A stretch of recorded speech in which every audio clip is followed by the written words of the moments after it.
الحمد للہ وحدہ والصلاة والسلام علی رسول اللہ محمد النبی الأمی خاتم النبیین وعلی آلہ وصحبہ اجمعین ومن تبعہم بإحسان الی یوم الدین اما بعد فاعوذ باللہ من الشیطان الرجیم یا ایہا الناس اعبدوا ربکم الذی خلقکم والذین من قبلکم لعلکم تتقون۔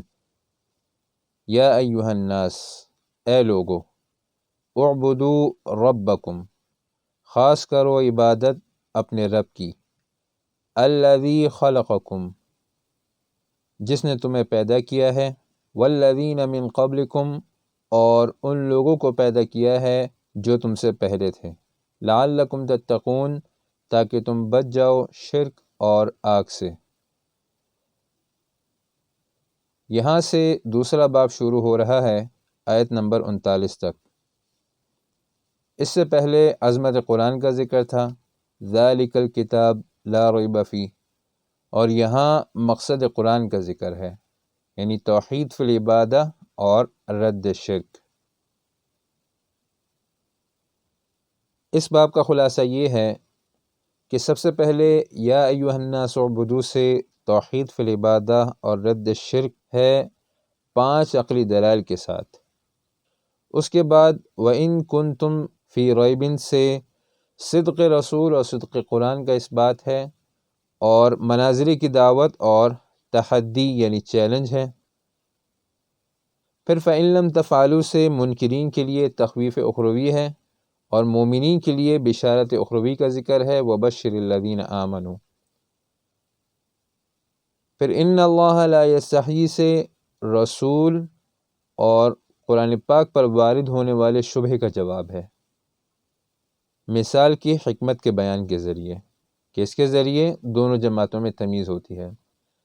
پھر الذین ینقضون عہد اللہ سے قرآن پر اعتراض کرنے والوں کے عیوب کا بیان ہے، اور اس کے بعد فکیف تکفرون سے 4 انعامات عامہ کا ذکر ہے، اور اس کے ذریعے تذکیر ہے اس بات توحید کے لیے کہ ایک اللہ کی عبادت کرو، کیونکہ اللہ تعالیٰ نے تم پر یہ 4 انعامات کیے ہیں۔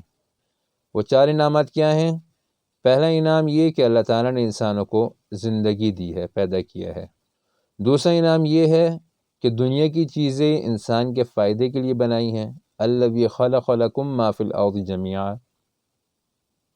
تیسرا انعام یہ ہے کہ انسانوں کے والد آدم علیہ السلام کا اللہ تعالیٰ نے اکرام کیا، کہ انہیں خلیفہ بنایا، دنیا کی چیزوں کے نام سکھائے تاکہ وہ ان سے زمین میں فائدے حاصل کر سکیں، اور اسی طرح فرشتوں کو حکم دیا کہ آدم علیہ السلام کو سجدہ کریں۔ اور چوتھا انعام یہ کہ انسانوں کے والد آدم علیہ السلام کی غلطی کو معاف کیا اللہ تعالیٰ نے، اور انہیں توبہ کے طریقے کی تعلیم دی۔ تو یہ اس باب کا خلاصہ۔ اس آیت کا خلاصہ یہ ہے کہ سب سے پہلے اس میں تمام انسانیت سے اللہ عز و جل کا خطاب ہے، یا ایھا الناس کے ذریعے، اور اس خطاب میں اللہ تعالیٰ نے توحید فی العبادت کی عام تعلیم دی ہے۔ اس کے بعد 2 عقلی انفسی دلیلیں ہیں، جس کا حاصل یہ ہے کہ انسان اپنی پیدائش اور اپنے وجود میں اللہ تعالیٰ کا محتاج ہے، اور پھر آخر میں اس توحید فی العبادہ کا فائدہ ذکر ہے، یعنی حصول تقوی، لعلکم تتقون۔ تو یہ 3 باتیں ہیں اس آیت میں، اللہ تعالیٰ کا خطاب اور عبادت کا حکم، 2 دلیلیں اور عبادت کا فائدہ۔ یا ایھا الناس، یہ خطاب قرآن کریم میں 18 دفعہ آیا ہے۔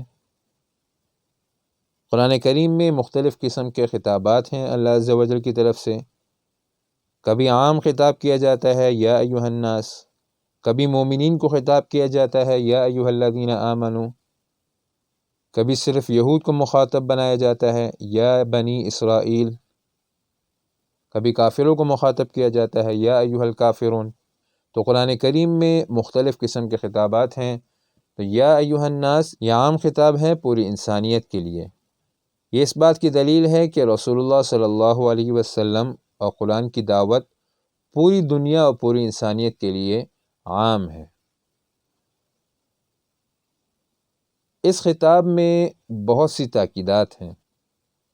ایک تاکید حرف ندا کے ذریعے ہے، یا ایھا الناس میں یا یہ حرف ندا ہے تو اس کے ذریعے ایک تاکید، اور یہ قریب و بعید دونوں کے لیے استعمال ہوتا ہے، اور اس سے مقصد ایک اللہ کی عبادت کے اہتمام میں تمام انسانوں کی توجہ حاصل کرنا ہے اور انہیں غفلت سے بیدار کرنا ہے کہ سنو، کوئی خاص بات کہی جا رہی ہے۔ یا ایھا الناس میں دوسری تاکید لفظ ایو کے ذریعے ہے۔ یہ حرف ندا کے لیے ایک وسیلہ ہوتا ہے، ما بعد میں آنے والا جو معرف بالف لام اسم ہوتا ہے، یعنی وہ اسم جو کہ الف لام کے ذریعے معرفہ ہوتا ہے، اس کے لیے یہ وسیلہ بنتا ہے حرف ندا کے لیے۔ اور تیسری تاکید ہے ہا حرف تنبیہ کے ذریعے۔ یا ایھا الناس میں جو ہا ہے یہ تنبیہ کے لیے آتا ہے۔ تو اس میں تین تاکیدات ہیں۔ ہم اپنی زبان میں تو اس کا عام سے ترجمہ کرتے ہیں کہ اے لوگو، لیکن عربی میں ہر حرف اور لفظ کا اپنا مطلب اور مقصد ہوتا ہے۔ یا ایھا تو یہ ظاہراً تو ایک لفظ معلوم ہوتا ہے، لیکن اصل میں یہ تین الفاظ ہیں، یا، ایو اور ہا، اور ہر ایک کا اپنا مطلب اور مقصد ہے۔ تو یہ اس میں بہت زیادہ تاکید اور مبالغہ پیدا کرتے ہیں۔ الناس یہ لفظ بھی قرآن کریم میں بہت آتا ہے، اور یہ ایک عام لفظ ہے اور تمام انسانوں کو شامل ہے۔ پھر چاہے وہ انسان نزول قرآن کے وقت موجود تھے یا اس کے بعد قیامت تک پیدا ہوں گے، ان سب کے لیے یہ لفظ عام ہے۔ اس کے بارے میں ابن عباس رضی اللہ عنہ کی ایک روایت بھی مشہور ہے کہ یا ایھا الناس یہ اہل مکہ کے ساتھ خاص ہے، یعنی قرآن کریم میں جہاں بھی یا ایھا الناس آتا ہے تو اس سے مراد اس کے مخاطب اہل مکہ ہوتے ہیں، اور یا ایھا الذین یہ اہل مدینہ کے ساتھ خاص ہے، یعنی جب یا ایھا الذین کہا جاتا ہے تو اس کے مخاطبین اہل مدینہ ہوتے ہیں۔ لیکن یہ بات صحیح نہیں ہے۔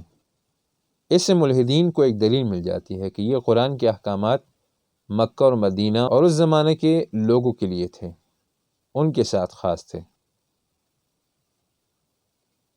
تو اس کا جواب ایک تو یہ ہے کہ یہ روایت ہی صحیح نہیں ہے، ضعیف روایت ہے، اور دوسرا جواب یہ ہے کہ یہ روایت قرآن کے ظاہر کے بھی خلاف ہے، کیونکہ یہ صورت یعنی سورہ بقرہ اور سورۃ النساء اور سورۃ الحجرات یہ بالاتفاق مدنی صورتیں ہیں، اور ان صورتوں میں یا ایھا الناس کے ذریعے پوری انسانیت کو مخاطب کیا گیا ہے۔ تو اگر یہ یا ایھا الناس اہل مکہ کے ساتھ خاص ہوتا تو یہ مدنی صورتوں میں ذکر کرنے کی کیا ضرورت تھی؟ تو جب یہ مدنی صورتوں میں ذکر ہے تو اس سے پتہ چلتا ہے کہ یہ اہل مکہ کے ساتھ خاص نہیں ہے، بلکہ یہ عام خطاب ہے پوری انسانیت کے لیے۔ تیسرا جواب یہ ہے کہ بالفرض اگر یہ روایت صحیح ثابت ہو بھی جائے تو پھر بھی یہ لفظ جو ہے یہ اپنے ظاہر پر نہیں ہے، بلکہ اس میں تاویل ہے۔ یہ جو ابن عباس رضی اللہ عنہ کا قول مروی ہے تو اس میں تاویل ہے، اور وہ تاویل یہ ہے کہ اس میں اہل مکہ اور اہل مدینہ کی تخصیص نہیں ہے، بلکہ صرف تمثیل ہے، یعنی توحید کی دعوت کا خطاب جن لوگوں کو ہے اس کا اولین مصداق اہل مکہ ہیں، اور اسی طرح احکامات شریعہ کے اولین مخاطبین وہ اہل مدینہ ہیں۔ تو یہ تاویل ہے ابن عباس رضی اللہ عنہ کے قول کی۔ پھر یہاں ایک نکتہ مفسرین نے یہ بیان کیا ہے کہ یہ خطاب عام ہے، لیکن افراد کے لحاظ سے اس کے مقاصد مختلف ہو جاتے ہیں۔ جیسے مومنین کو اس خطاب سے مقصد عبادت میں دوام پیدا کرنا ہے، کیونکہ مومنین تو پہلے ہی اللہ تعالیٰ کی عبادت کرتے ہیں، تو یہاں پھر سے انہیں عبادت کا حکم دینے کا کیا مطلب ہے؟ مطلب یہ ہے کہ وہ اس میں اپنی عبادت میں دوام پیدا کریں اور مضبوط ہو جائیں۔ منافقین کے لیے مقصد اس خطاب میں یہ ہے کہ وہ اپنی عبادت میں اخلاص پیدا کریں، اور مشرکین کے لیے مقصد یہ ہے کہ وہ شرک کو چھوڑ دیں، اور کافروں کے لیے مقصد یہ ہے کہ وہ ایک اللہ کی عبادت شروع کر دیں۔ تو خطاب ایک ہی ہے لیکن مقاصد اس میں مختلف ہیں، مومنین کے لیے الگ، منافقین کے لیے الگ، اور مشرکین اور کفار کے لیے الگ مقاصد ہیں اس میں۔ اعبدوا ربکم، عبادت کرو اپنے رب کی۔ اللہ تعالیٰ کی عبادت کا حکم قرآن کریم میں 29 دفعہ آیا ہے، اور عبادت کی تشریح اس سے پہلے گزر چکی ہے سورۃ الفاتحہ میں، کہ شرعی اصطلاح میں عبادت کہتے ہیں انتہائی خضوع اور محبت کے ساتھ اللہ تعالیٰ کی طاعت اور فرما برداری کرنا۔ پھر یہ حکم اعبدو کا یہ عبادت کی تمام اقسام کو شامل ہے، چاہے وہ قلبی عبادت ہو، بدنی ہو یا مالی ہو، ان تمام اقسام کو شامل ہے۔ امام قرطبی رحمہ اللہ فرماتے ہیں کہ اس سے مراد توحید ہے، اعبدو سے مراد، عبادت کے حکم سے مراد توحید ہے، اللہ تعالیٰ کی پوری شریعت کے ساتھ، یعنی ایک اللہ کی عبادت کرنا اور اللہ تعالیٰ کی پوری شریعت پر عمل کرنا، تو یہ اس سے مراد ہے۔ پھر اس میں توحید کی تمام اقسام داخل ہیں، توحید فی الالوہیہ، توحید فی الاسماء والصفات، توحید فی التشریع وغیرہ، توحید کی جتنی اقسام ہیں وہ سب اس میں شامل ہیں۔ تو اعبدو سے مراد ہے توحید، اور پھر توحید کی تمام اقسام، اور اس میں توحید مراد ہونے کی ایک وجہ یہ ہے کہ ابن عباس رضی اللہ عنہ سے مروی ہے کہ قرآن کریم میں جہاں بھی عبادت کا ذکر آتا ہے تو اس سے مراد توحید ہوتی ہے، اور دوسری وجہ یہ ہے کہ اس کے بعد اس کا جو نتیجہ ذکر ہے، اعبدو کا جو نتیجہ ہے اگلی آیت میں، فَلَا تَجْعَلُوا لِلَّهِ اندادا، کہ اللہ تعالیٰ کے ساتھ کسی کو شریک نہ بناؤ عبادت میں۔ تو یہ اس پر قرینہ ہے کہ یہاں اعبدو سے مراد وحدو ہے، کہ ایک اللہ کی عبادت کرو۔ اور تیسری وجہ یہ ہے کہ مشرکین تو اللہ تعالیٰ کی عبادت کے ویسے بھی منکر نہیں تھے، بلکہ مشرکین کی دعائیں، نمازیں، روزے، حج اور اپنے مال میں اللہ تعالیٰ کے حصے مقرر کرنا، یہ سب ثابت ہے۔ تو اس سے پتہ چلتا ہے کہ وہ یعنی مشرکین اللہ تعالیٰ کی عبادت کرتے تھے، لیکن ان میں توحید نہیں تھی، ایک اللہ کی عبادت نہیں کرتے تھے، اس لیے یہاں توحید مراد ہے کہ ایک اللہ کی عبادت کرو۔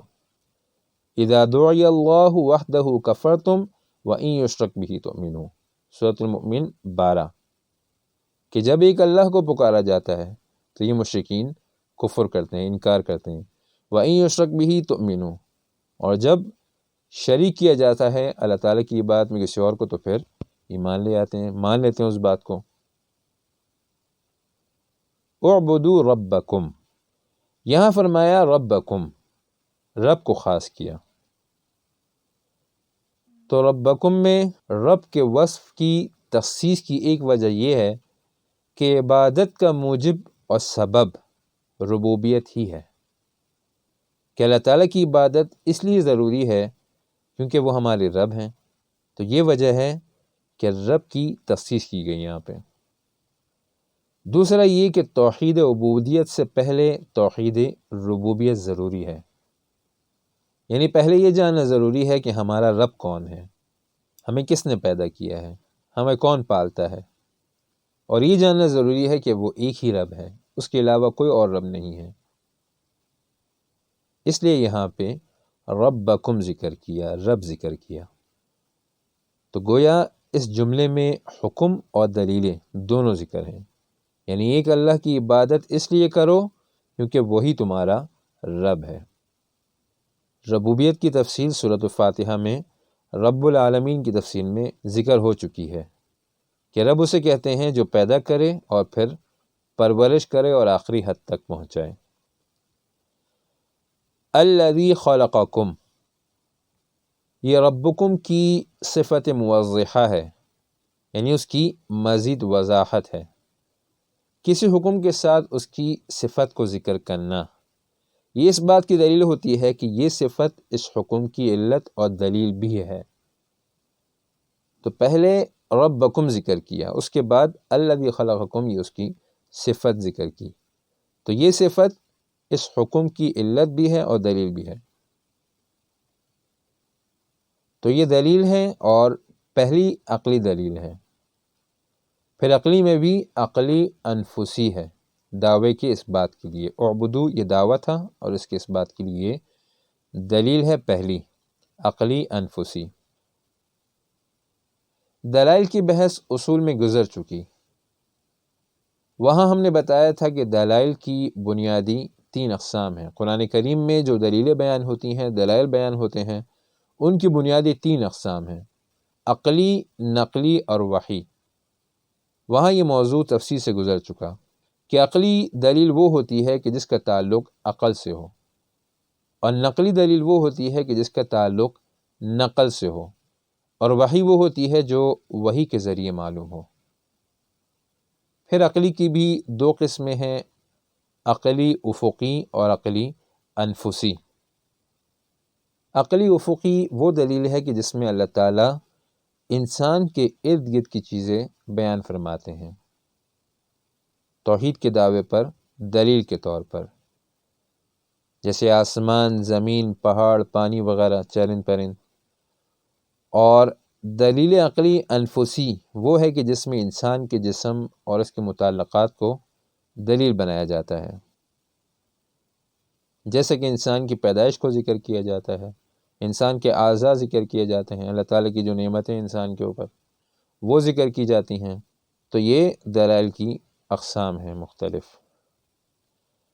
پھر بعض دلائل وہ ہوتے ہیں کہ جس کا مشرکین بھی اقرار کرتے تھے اور انہیں مانتے تھے، تو یہ دلیل یہ بھی مشرکین کے نزدیک مسلم ہے کہ وہ بھی اسے مانتے ہیں کہ انسان کو پیدا کرنے والے صرف ایک اللہ تعالیٰ ہیں، کیونکہ وہ بھی اللہ تعالیٰ کو رب مانتے ہیں۔ وَلَئِن سَأَلْتَهُمْ مَنْ خَلَقَهُمْ لَيَقُولُنَّ اللَّهُ، کہ اگر آپ ان سے پوچھیں کہ تمہیں کس نے پیدا کیا ہے تو وہ کہیں گے اللہ تعالیٰ نے۔ سورۃ الزخرف 87۔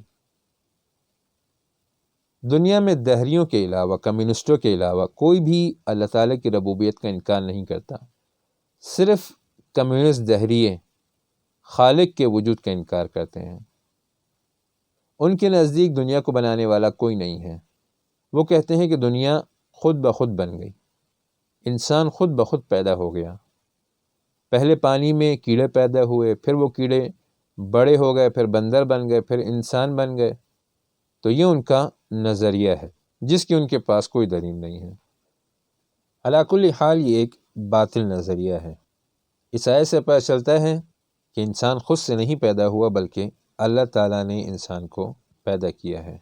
خلقکم، خلق لغت میں اندازہ کرنے اور پورا کرنے کو کہتے ہیں، اور عرف میں کسی چیز کو عدم سے وجود میں لانے کو خلق کہتے ہیں۔ پھر یہ لفظ قرآن کریم میں مختلف طریقوں سے ذکر ہے، جیسے اکثر ایجاد کے معنی میں آتا ہے وَالَّذِي خَلَقَ لَكُم مَا فِي الْأَرْضِ جَمِيعًا، بقرہ 29۔ تصویر بنانے کے معنی میں آتا ہے انی اخلق لکم من الطین کہیئۃ الطیر، آل عمران 49۔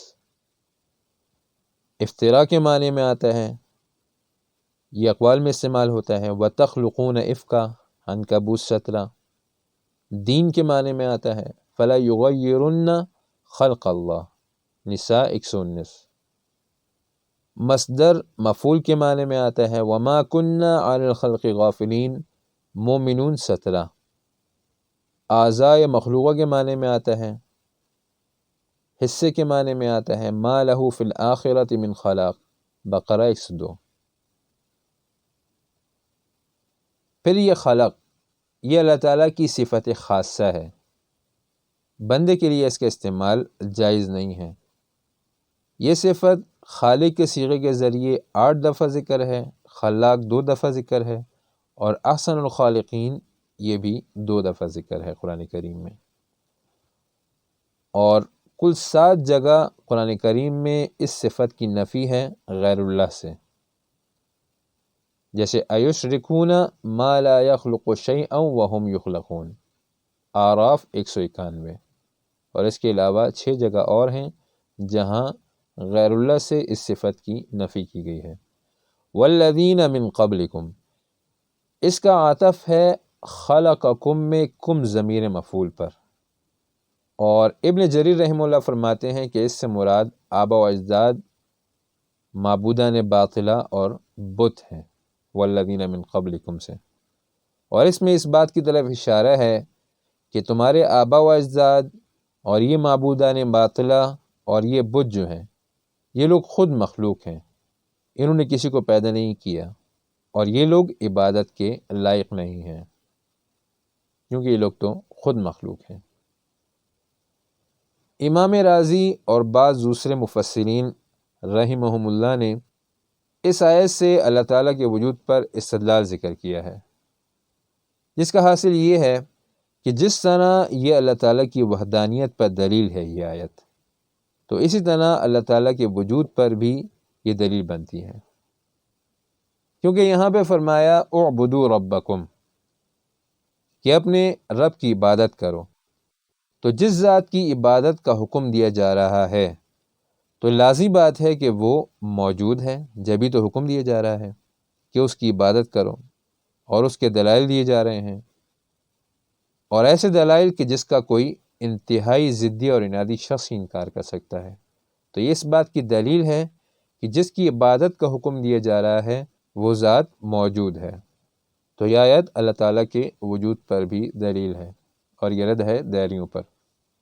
لعلکم تتقون، لعل یہ حرف ہے، اور اصلاً تو یہ رجا امید کے لیے آتا ہے، لیکن سیبوے جنہیں نحو کا امام مانا جاتا ہے انہوں نے لعل کے بارے میں ایک قاعدہ یہ ذکر کیا ہے کہ اللہ تعالیٰ کے کلام میں لعل کئی کے معنی میں آتا ہے، تو اس قاعدے کے مطابق اس کا معنی یہ بنتا ہے کہ تاکہ تم تقوی دار بن جاؤ۔ لعلکم کا معنی یہ بنتا ہے کہ تاکہ تم تقوی دار بن جاؤ۔ دوسری توجہ اس میں یہ ہے کہ یہ اعبدو کے فاعل سے حال ہے، لعلکم تتقون یہ حال ہے اعبدو کے فاعل سے، یعنی اللہ تعالیٰ کی بندگی کرو اس حال میں کہ امید رکھو تقوی کے حصول کی، تو ایک معنی اس کا یہ بنتا ہے۔ اور علامہ قرطبی رحمہ اللہ نے ذکر کیا ہے کہ یہ اعبدو سے متعلق ہے، خلقکم سے متعلق نہیں ہے۔ اس سے کیا مطلب؟ اگر اسے خلقکم سے متعلق کریں تو اس کا مطلب یہ بنے گا کہ پیدائش کا مقصد تقوی ہے، تو انسان کی پیدائش کا مقصد تقوی نہیں ہے بلکہ عبادت ہے، جیسے کہ سورۃ الذاریات 56 نمبر آیت میں ہے وَمَا خَلَقْتُ الْجِنَّ وَالْإِنسَ إِلَّا لِيَعْبُدُونَ، تو اس سے پتہ چلتا ہے کہ یہ لعلکم تتقون یہ متعلق ہے اعبدو سے۔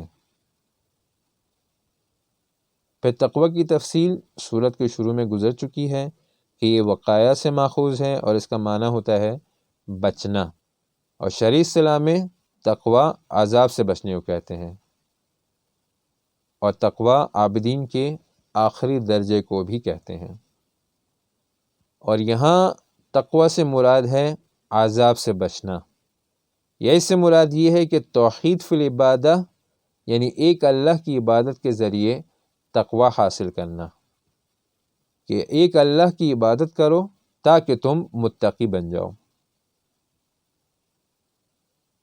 تو جیسے کہ ہم نے بتایا کہ یہاں اعبدو سے مراد ہے وحدو توحید، تو اس سے پتہ چلتا ہے کہ متقی ہونے کے لیے ضروری ہے کہ انسان موحد ہو۔ جو شخص مشرک ہو تو وہ متقی کبھی نہیں ہو سکتا، چاہے ظاہراً وہ جتنا بھی نیک پرہیزگار نظر آئے، لیکن اگر وہ موحد نہ ہو تو پھر وہ متقی نہیں ہو سکتا۔